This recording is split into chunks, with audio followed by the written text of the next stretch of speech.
औज़ु बिल्लाहि मिनश शैतानिर रजीम। बिस्मिल्लाहिर्रहमानिर्रहीम। अस्सलाम वालेकुम। मैं हूँ मोहम्मद रोहान तनवीर। प्यारे बच्चों, आज हम पढ़ेंगे पाकिस्तान के बारे में। चलिए आइए शुरू करते हैं। सबसे पहले प्यारे बच्चों, क्या आपको पता है हमारे मुल्क का क्या नाम है? वो है इस्लामी जमहूरिया पाकिस्तान।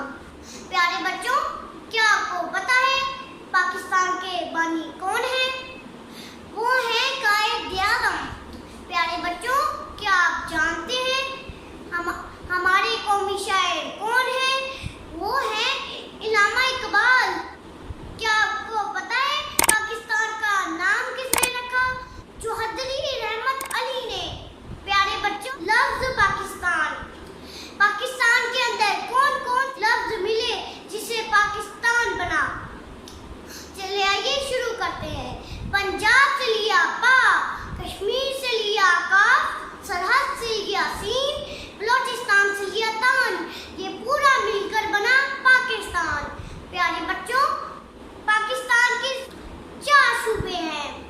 प्यारे बच्चों, अब मैं आपको उनके नाम बताता हूँ सूबों के। चलिए आइए शुरू करते हैं। पहला सूबा है पंजाब, दूसरा सूबा है सिंध, तीसरा सूबा है खैबर पख्तूनख्वा और चौथा सूबा है बलोचिस्तान। उम्मीद है आपसे कि हमारे मुल्क का नाम क्या है ये भी आप याद रखेंगे। पाकिस्तान के बानी कौन है और हमारे कौमी शायर कौन है ये भी याद रखेंगे। और सूबे कितने हैं और पाकिस्तान के अंदर कौन कौन से लफ्ज